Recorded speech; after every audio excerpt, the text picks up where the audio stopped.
사도행전 4장 1절에서 22절 말씀을 통하여 은혜 받을 말씀은 공회 앞에 선 사도들에게 무슨 일이 라는 제목입니다.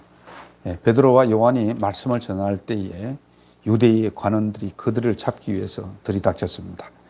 그리고 그들을 체포하여 하룻밤을 감금하고 그 다음 날까지 다시 그들을 공회에 세우고 신문하고 위협합니다. 그러나 사도들은 그들의 위험에도 불구하고 유대의 관원들에게 복음을 전할 기회로 삼았습니다. 사도들은 이 위협을 가하는 종교 지도자들과 관원들에게 어떻게 복음을 전하는지를 이 시간에 생각하면서 은혜 받는 여러분들이 되시기를 예수님의 이름으로 축원합니다. 사도들이 베드로와 요한 이 사도들이 백성들에게 말씀을 증거할 때에 그 자리에 어떤 자들이 들어왔습니까? 1절을 봅니다. 그 자리에 대제사장들과 성전 맡은 자와 사두개인들이 도착을 했습니다. 물론 이 자리에는 말씀을 듣기 위해서 많은 사람들이 몰려 들어왔고 운집해 있었다는 것들을 우리는 배경으로 알고 있습니다. 물론 그 옆에는 병곤침을 받은 사람도 옆에 서 있었던 것들을 우리가 생각해 볼 수 있습니다.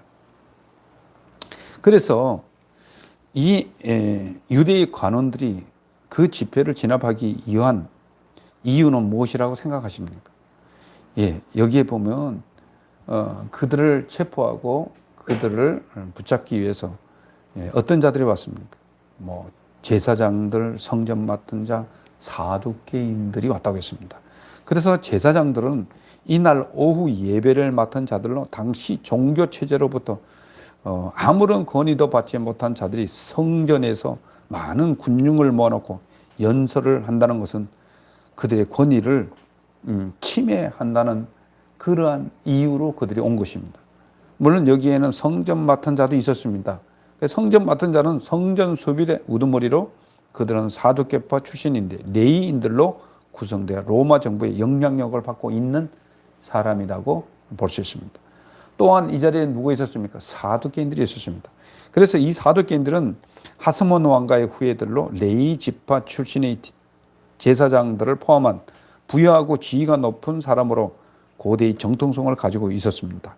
초자연적인 것을 부인하는 종교 합리주의자들이며 세속적이고 현세주의자들입니다.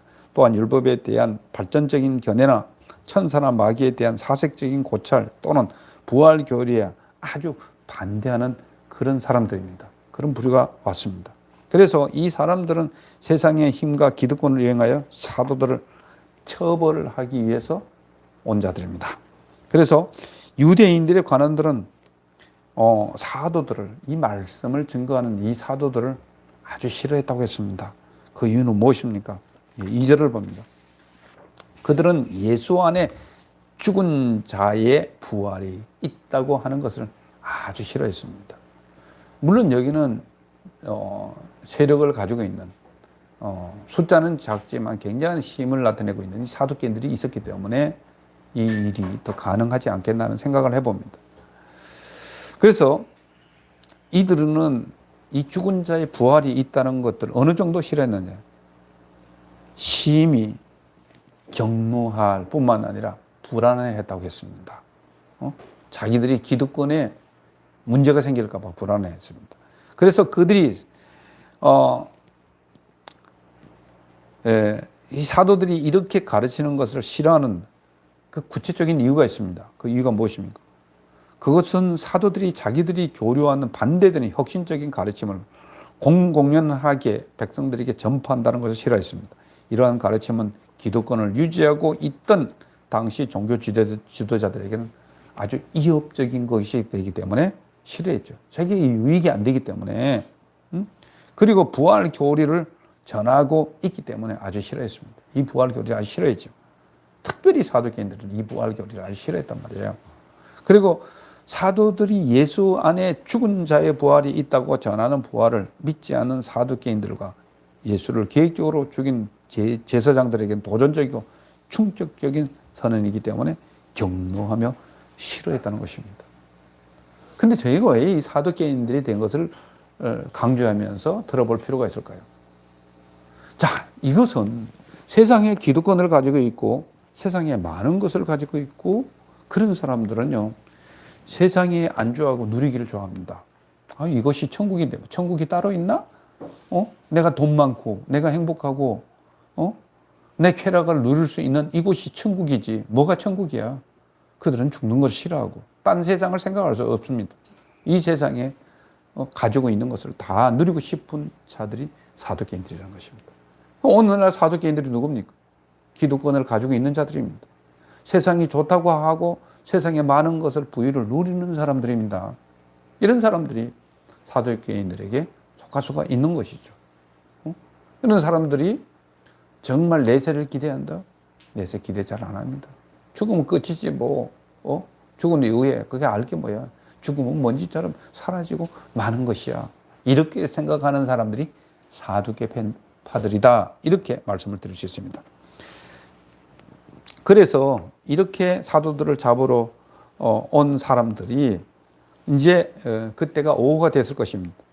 그래서 그들은 이렇게 저녁이 되자 사도들을 어떻게 감금을 하고 있습니까? 예, 3절을 봅니다. 그래서 유대의 관원들은 베드로와 요한을 어떻게 했습니까? 체포했습니다. 체포했습니다. 그들을 그 다음 날까지 가두었다는 거, 감금을 했습니다. 그리고 당시 사내들의 공예는 로마의 지배하에 있었습니다. 배경이죠. 그래서 사회적인 죄를 범한 사람들에 대해서는 형을 집행할 권리를 갖고 있지가 않았습니다. 그러나 성전의 거룩함과 더럽히는 등의 종교적인 문제에 대해서는 최고형까지 언도는 할 수 있지만 실행을 할 수 없다. 그런 얘기가 되겠습니다. 왜? 로마의 제국 밑에 있었기 때문에 사용할 권리는 로마에 있었습니다. 모든 판결 실행권은 로마에 있었기 때문입니다. 그래서 당시 라베 법에는 해가 지면 어떠한 신문이나 재판을 못하게 되어 있었습니다. 그래서 의회가 모일 수 없기 때문에 어떤 송사도 제기할 수 없으므로 재판에 회부할 수 없기에 사도들을 감금했다. 감금해서 그냥 밤이 새도록 가두었던 것입니다. 그래서 그 당시 사도들이 전하는 말씀을 들은 백성들의 수를 여기서 기록을 하고 있습니다. 4절을 봅니다. 그 당시 이 사도들 베드로와 요한을 통해서 말씀을 들은 사람 중에 그 말씀을 듣고 믿는 자의 수가 아주 많았다고 했습니다. 그 수가 얼마나 된다고 했습니까? 5,000명이나 되었다고 했습니다. 5,000명. 숫자가 상당한 거죠. 그래서 여기서 말하는 숫자는 여자와 구분하기 위한 숫자인 남자만의 수가 5,000이나 된다는 말입니다. 유대에서는 여자는 숫자에 넣지 않습니다. 아이들도 숫자에 넣지 않아요. 성인이 된 남자들만의 숫자를 얘기하고 있습니다. 그러니까 5,000명이니까 여자와 아이들을 합하면 엄청나겠죠. 그 무리는 대단한 것입니다. 진짜 대단한 것입니다. 그래서 이 5천의 숫자는 바로 그때 믿는 자의 숫자를 가리키기보다는 지금까지 믿게 된 전체의 숫자로 보는 것이 타당하다. 지금까지. 베드로가 설교할 때부터 시작해서 3,000명이 됐다. 그것이 더 불어나서 5,000명이 됐다. 이렇게 우리가 볼 수가 있겠습니다. 그 일로 그 다음 날 어떤 사람들이 예루살렘의 공회에 몰려왔습니까? 이제 가두었으니까 이 사람들을 재판해야 되니까 이제 밤에 작당을 했겠죠. 이들을 어떻게 할까? 저 사람들의 연설을 통해서 수많은 사람들이 저 사람들을 지지하고 있는데 우리는 뭔가 말이에요. 우리는 쫓겨날 수도 있고 우리의 지위는 박탈당할 수도 밖에 없다. 그 여론이 들끓는 데에 대해서 이욕을 느껴서 이들은 아주 밤에 아주 긴밀하게 모여서 이들을 처벌할 국리를 취했을 것이다. 이런 것들을 우리가 생각해 볼 수 있습니다. 그래서 그 다음날 그 어떤 사람들이 예루살렘의 공회에 모였냐고 물었는데 사도들을 체포하여 감금한 그 다음날에 이들이 온 것입니다. 날이 밝아서 온 것이죠. 그때만이 재판을 다시 재개할 수 있기 때문에 그들이 나온 것이죠.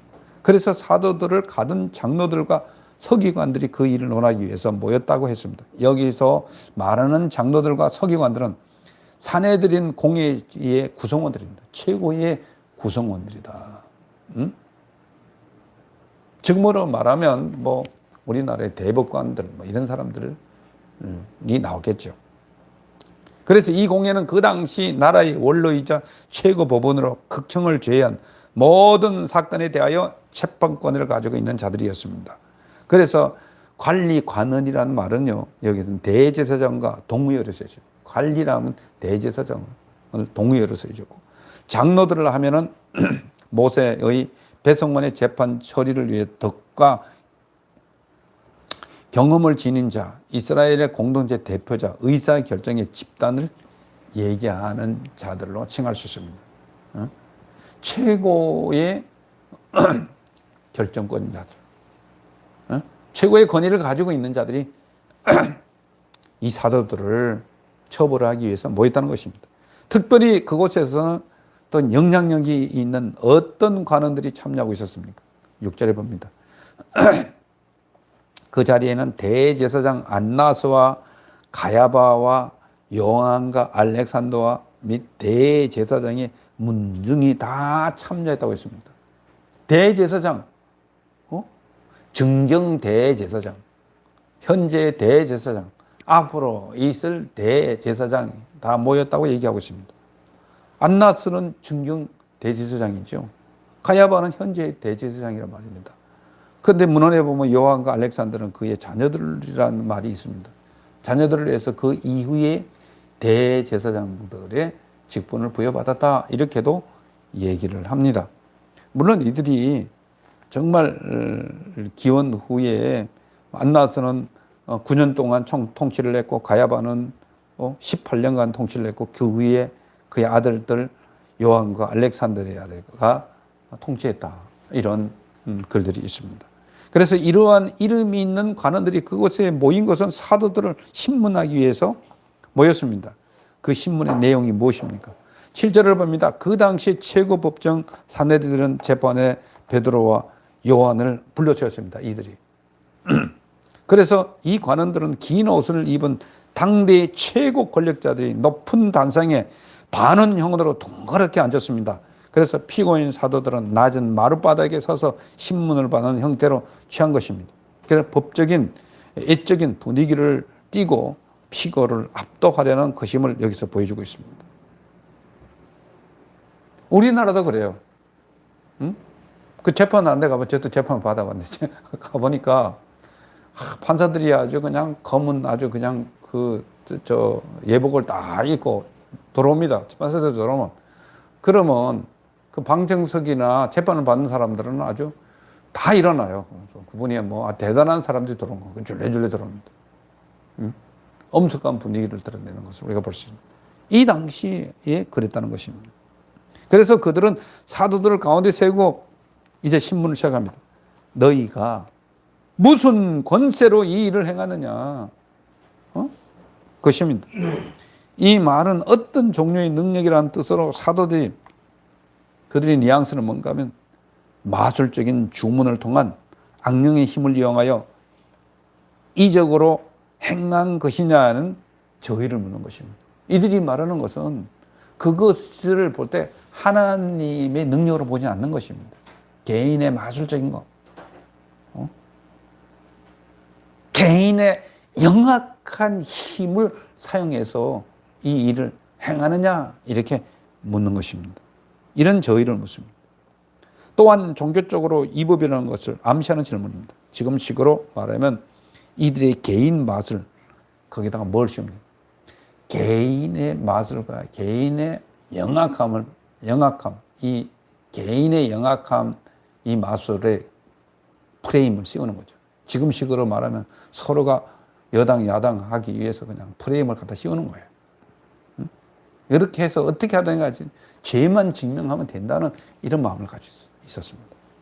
또한 두 번째에 신문이 시작됩니다. 또 누구의 이름으로 이 일을 행하였냐는 것입니다. 그것은 무엇입니까? 사도들 옆에는 지금 누가 서 있죠? 병 고침 받은 자가 서 있습니다. 이 사람에 대해서 얘기하는 것입니다. 너 누구의 이름으로 이 일을 행하느냐?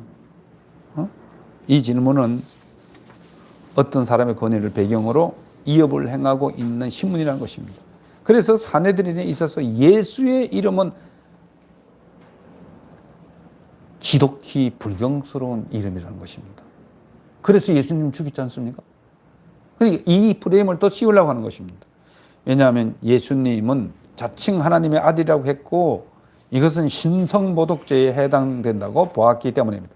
그러므로 이 질문은 사도들에게 올가미를 씌우는 것이 계략이었습니다. 만일 사도들이 예수의 이름이라고 하면 이단 사실을 퍼뜨리는 죄를 뒤집어 씌우고 하나님의 이름이라고 대답을 하면 하나님의 이름을 망령되이 일컫는 범죄가 되기 때문입니다. 결국 그들은 사도들이 어떻게 대답하든지 정죄하려는 악한 속임을 가지고 강교한 질문을 했다고 볼 수 있는 것입니다. 그래서 이들이 문제 삼은 것은 안진뱅이였던 사람이 낫게 된 사실이 아니라 사도들이 그 일을 행했던 방법과 수단이 무엇이냐는 점이었습니다. 그래서 그 일이 하나님 나라에 어떤 의미가 있는지를 알려고 하지는 않고 그 일을 행한 방법과 수단을 가지고 시비하며 파헤치는 것은 시기심이 강한 교권주의자들의 한결같은 그런 모습이었습니다. 우리도 그렇지 않습니까? 어떤 문제가 있으면 그 문제에 대한 객관적인 그 점을 찾는 것이 아닙니다. 괘씸죄를 찾는 거죠. 우리를 건드려 다른 프레임을 접어씌우는 겁니다. 이때 이 당시도 그렇습니다. 지금도 마찬가지입니다. 어떤 사람이 나라를 위한 것인지, 어떤 사람이 정말 국민을 위하고 하나님 뜻을 행하는지 모를 정도로 이 정부도 그렇습니다. 그래서 우리가 기도해야 되는 것입니다. 진정 백성을 위하고 하나님 뜻을 위해서 일할 수 있는 그런 눈을 달라고 우리는 해야 되는 것입니다. 그래서 일찍 예수님도 대제사장들로부터 그런 질문을 받은 적이 있었습니다. 대적자들의 어떤 방식으로든 사도들을 처치할 구실을 마련하기 위해서 애매한 질문 공세를 폈습니다. 그러나 사도들은 신문당하는 자로서의 자세를 취하지 않았으며 오히려 그들의 터무니없는 속셈을 은근히 책망하고 아울러 이를 적극적으로 예수 그리스도를 증거하는 기회로 삼았던 것을 우리가 볼 수 있습니다. 이게 놀라운 것이 아니겠습니까? 그 위험한 법정에서 압도당하지 않고 하나님의 성령의 충만함이 오히려 그들을 압도하는 그런 계기가 되는 것이죠. 하나님의 능력은 그렇습니다. 그래서 요한일서 4장 4절에서 내 속에 있는 이가 세상에 있는 이보다 크다고 말씀하셨습니다.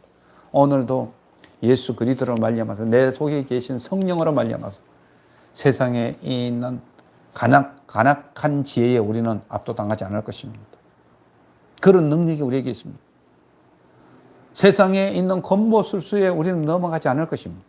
왜? 하나님의 지혜가 우리에게 있기 때문입니다. 그래서 내 속에 계신 이가 하나님, 이 세상에 있는 이보다 크다고 사도 요한이 증거했던 것을 우리가 볼 수 있습니다.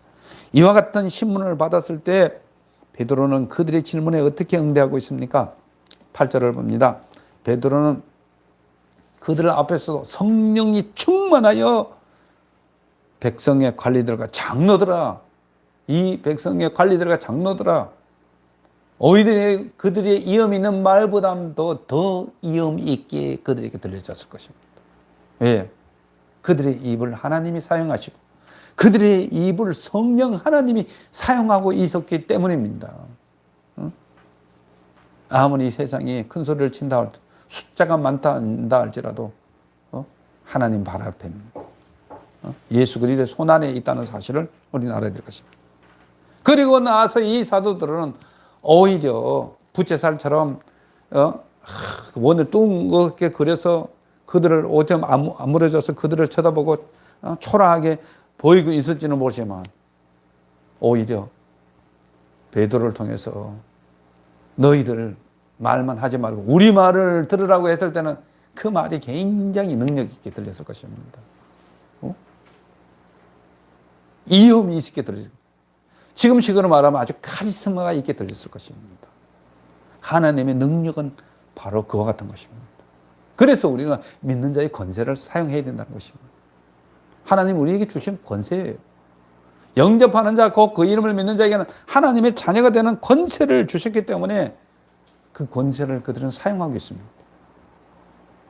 그래서 대제사장, 유대인들의 관원들을 보고 우리의 말을 들으라. 너희들이 말을 했으니 이제부터는 우리의 말을 들으라는 것입니다. 그래서 당시의 권세자들을 인정하며 존경과 예의를 다 갖추고 얘기한 것입니다. 이들이 여기서 쌍욕을 한 것이 아니고 이 새끼들이 죽을래 하나님 무슨 줄 이렇게 얘기한 게 아닙니다. 거기에 대한 법도와 예의를 갖췄습니다. 하나님의 사람은 그와 같아야 되는 거예요. 어디에 있든지가 예의가 무너지면 안 됩니다. 어디에 있든지 어떤 폭력이나 이런 걸 힘쓰면 안 되는 것입니다. 성령 충만한 이처럼 지극히 정상적인 예의를 깨뜨리지 않고 이업적인 재판 정에서라도 담대한 증거를 시작하게 하였습니다. 이 양자를 다 갖추기란 하나님의 영으로 충만하지 않고서는 있을 수 없는 일입니다. 그렇지 않습니까? 그래서 하나님의 사람은요, 예의 범절이 있어야 됩니다. 위에 사람은 알아볼 줄 알고 밑에 사람도 알아볼 줄 알고 없는 사람 자존심 건드리지 말고 예의를 갖출 줄 알아야 돼요. 이게 하나님의 지혜입니다. 하나님의 지혜가 없는 사람은요, 다른 사람 무시해요. 교만이 나옵니다.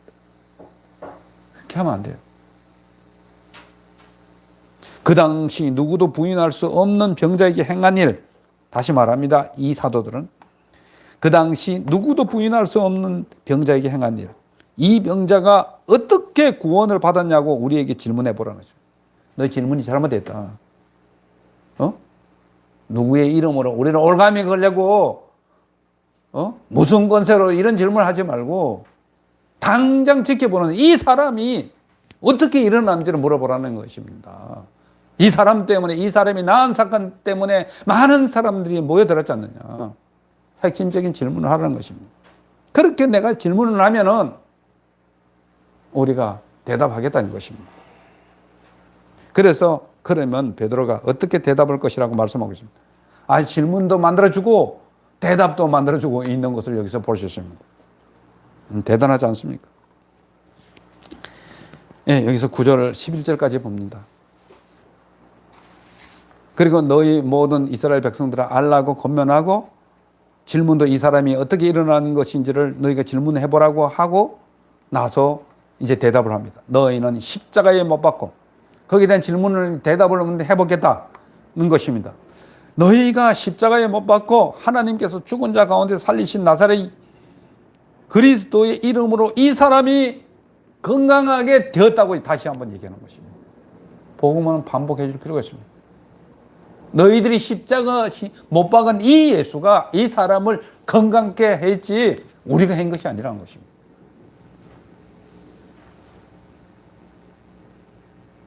하나님의 답은 간결하고 명료합니다. 단호합니다. 그래서 이 사람이 건강하게 되어서 지금 보다시피 너희들 앞에 서 있지 않느냐 말이야. 너희들이 볼 때는 이 사람이 성전에 왔다 갔다 하면서 나면서부터 안전뱅이가 돼 있는 사람이 아니냐. 그렇지만 이 사람이 하나님의 능력으로 멀쩡히 지금 서서 너희들을 보고 있지 않느냐. 그 얘기입니다. 그래서 예수 그리스도의 부활은 너희가 죄인 취급하여 죽였지만 하나님은 죽은 자 가운데서 예수님을 살리심으로 말미암아 그를 죽은 자들을 심판했다는 것입니다.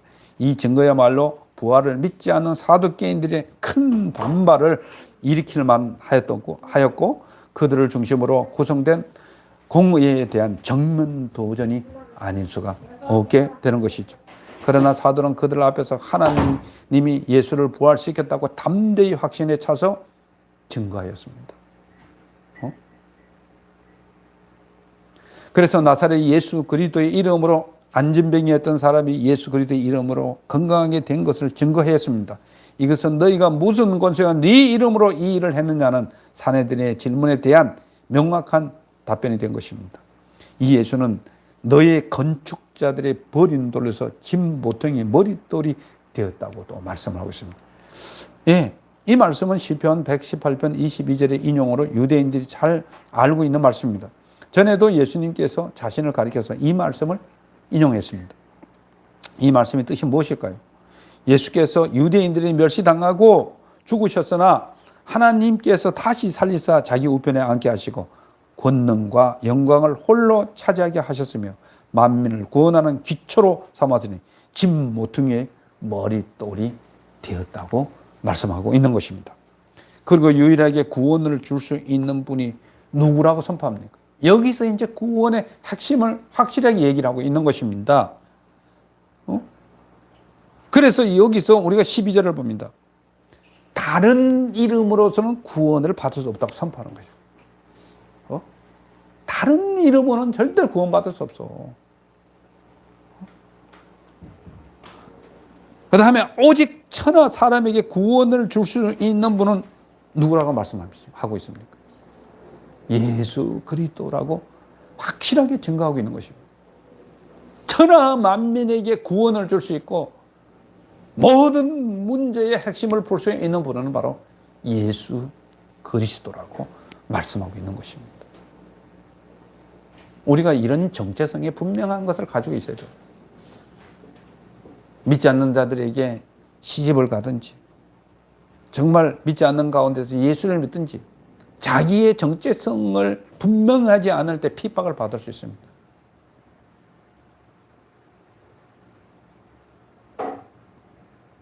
그냥 우유부단하게 엉켜서 우리 사이좋게 우리 같이 살자 뭐 이런 식으로 해서는 안 됩니다. 나는 예수 믿기 때문에 절할 수 없습니다. 예수 믿기 때문에 이런 일은 할 수 없습니다 하고 자기 자신의 정체성을 분명히 밝혀야 되는 것입니다. 이런 것을 가르쳐요. 이것은 우리가 성령에 충만해야만 나올 수 있는 언어입니다.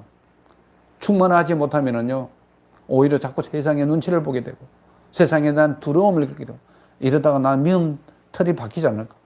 예수 그리스도를 위해서는 미움 털이 박혀야지만 진짜 예수 그리스도인이 되는 것입니다. 이걸 알아야 돼요. 근데 항상 보면 예수 믿는 사람들이 세상과 뒤에 엉켜가지고 살아갈 때가 너무나도 많아요. 자기의 정체성을 우리가 반드시 우리 나타내야 되는 것입니다. 사도들은 사내들의 공예 신문 이업에도 불구하고 그들에게 성령에 충만하게 복음을 전하는 계기로 삼았습니다. 사도들은 이제 예수 외에 다른 어떤 이름으로 구원을 받을 수 없음을 말씀을 하고 있습니다. 그렇게 아주 선포를 했습니다. 못 박아서 선포를 했던 것이죠.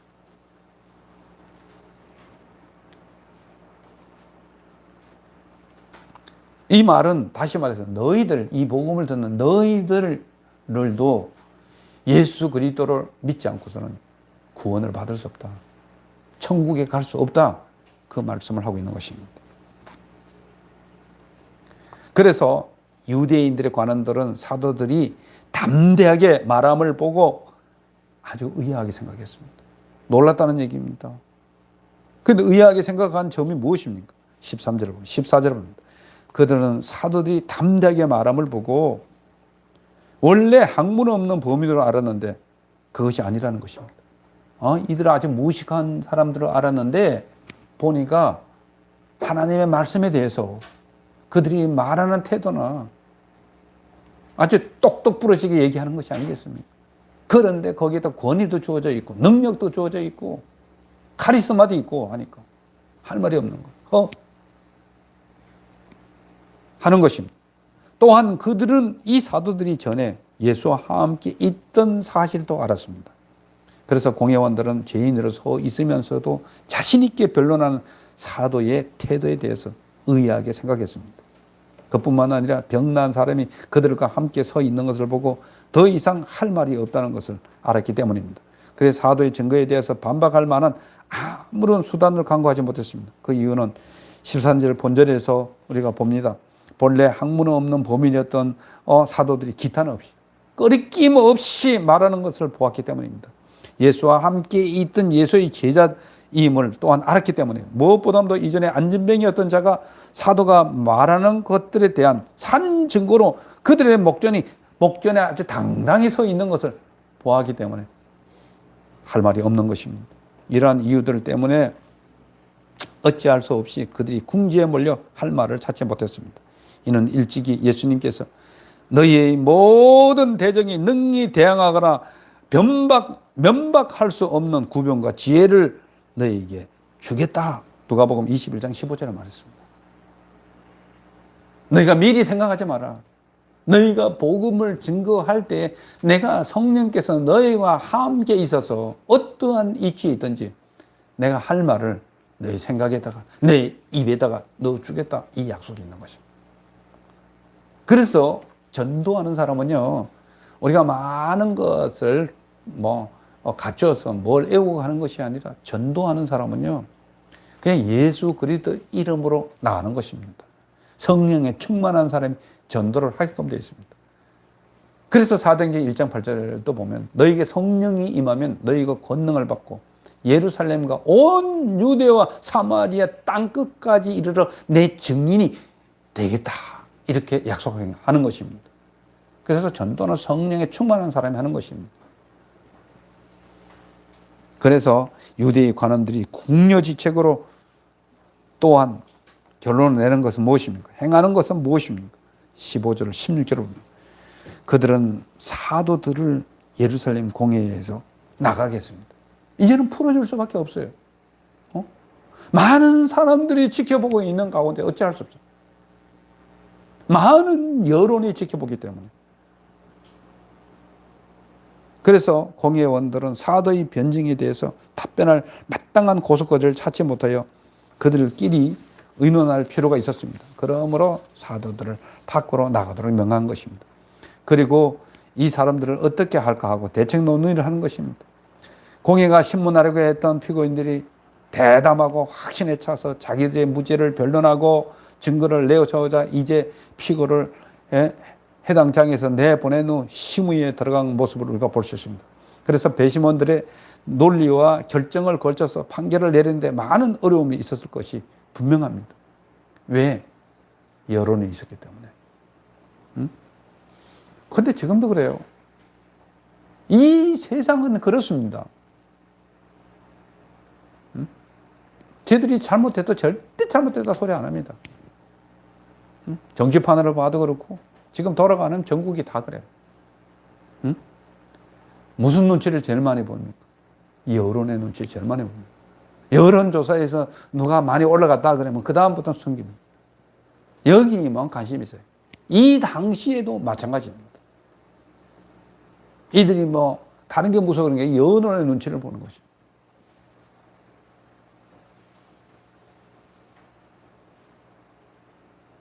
그런데 이제 더 중요한 것은 그 여론보다도 하나님의 능력에 이들은 굴복할 수밖에 없는 것입니다. 이 사람들은 여론만 눈치 보지만 이 당시에 이 사람들은 하나님의 임재와 능력 앞에서 그들 맥을 추지 못하는 것입니다. 두 가지 다 눈치를 보느라고 정신이 없었을 것입니다. 그래서 그들을 인해 유명한 표적이 나타난 것을 예루살렘에 사는 모든 사람에게 알려졌습니다. 그래서 자기들도 부인할 수 없다는 것을 알았습니다. 그들이 공경에 처하게 된 이유를 말해줍니다. 예루살렘에 거하는 모든 사람들에게 예수의 이름으로 표적이나 나타난 사실을 부인할 수 없다는 것이었습니다. 그래서 그들의 대책은 무엇입니까? 17절, 18절을 봅니다. 예수님의 그리스도 이름으로 일어난 이 치유의 사실이 더 퍼지지 못하게 이 옆에서 더 말을 못하게 막자는 것입니다. 아주 못을 박자는 것입니다. 그리고 이 관원들은 다시 그들을 불러 세우고 경고하여 도무지 예수의 이름으로 말도 하지 말고 가르치지도 말고 단호 이업하여 사도들을 내보내는 것입니다. 그래서 그들이 극단적인 방법을 택하지 못한 것은 백성들의 다시 말해서 여론을 의식했기 때문입니다. 권력의 자리에 앉은 자들은 민심의 동향에 아주 민감하죠. 예수께서 유일한 구세주라는 것과 친히 살아계심을 부인할 수 없도록 증거가 보여준 것입니다. 그래서 사도 베드로의 증언에 대해서 그런 예수를 죽인 죄가 그들에게 있음이 백일하에 드러났음에도 불구하고 그들의 결정은 자기들의 교색만을 고수하고자 하는 부당한 것이었습니다. 결국 이러한 결정을 내린 것은 당시 종교 지도자들이 얼마나 타락하고 그 양심에 마비되었는 것을 시사해 주는 것입니다. 또한 하나님을 두려워하지 않을 뿐만 아니라 오직 자기들의 교권을 유지해 급급한 타락한 종교 지도자들의 완악함을 그대로 드러냈다, 이렇게 볼 수 있습니다. 그래서 그들의 이업의 경고에 베드로의 요한의 답은 또 무엇입니까? 예, 19절 20절을 봅니다. 그들은 우리가 하나님 앞에서 너희의 말을 듣는 것이 하나님의 말씀을 듣는 것보다 옳은가 판단해 보라는 것입니다. 그리고 이러한 사도들의 담대한 믿음이 어디에서 나왔다고 생각하십니까? 사도들이 이스라엘 최고 법정 사내들인의 이업에 굴하지 않고 공의의 결정을 정면으로 거부하는 복음을 담대히 전하는 우리의 믿음을 보았습니다. 이런 태도를 취할 수 있었던 용기에 생긴 것을 보면 그리스도를 믿는 믿음에서 나온 것이다, 이렇게 볼 수 있습니다. 무엇보다도 가장 핵심은 성령에 충만했기 때문에 이 일이 나올 수 있었다. 또한 내가 세상 끝날까지 너희와 함께 있겠다는 임마누엘 하나님이라는 그러한 신앙이 있었기 때문에 가능한 것이죠.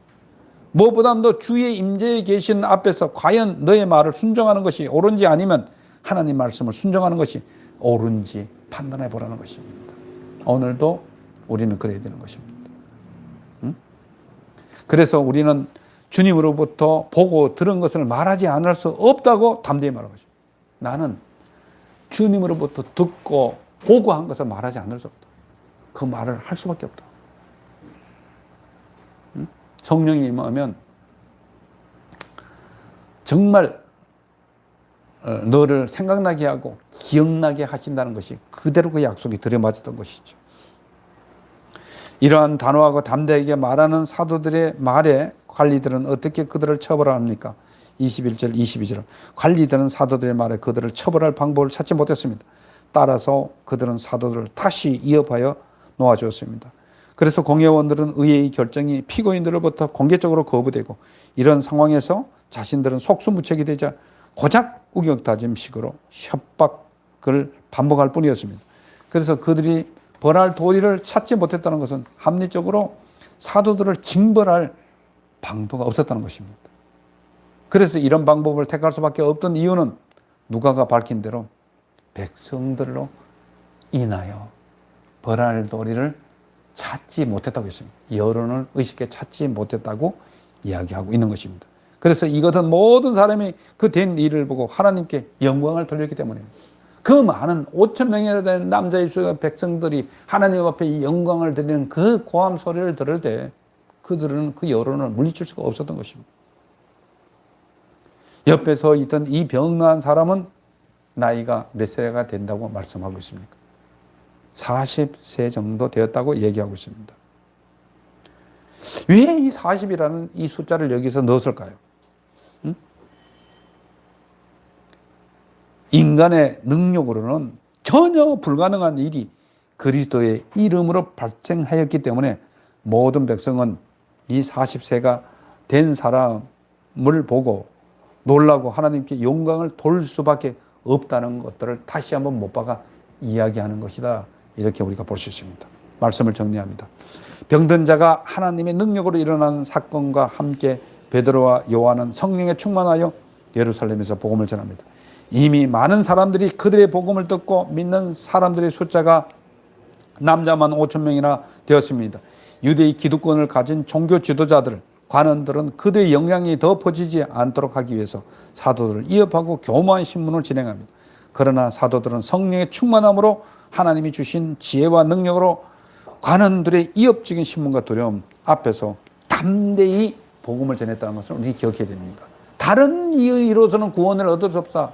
천하의 구원을 주실 수 있는 분은 예수 그리스도밖에 없다. 그렇게 말씀을 하고, 그리고 너희 앞에서 하나님 말씀 듣는 것이 더 중요하냐, 너희 말 듣는 것이 더 중요하냐, 한번 판단해 보라는 것입니다. 우리는 하나님으로부터 보고 듣고 한 것을 너희에게 말하지 아니할 수 없다 하고 담대히 하나님 복음을 증거했습니다. 그러므로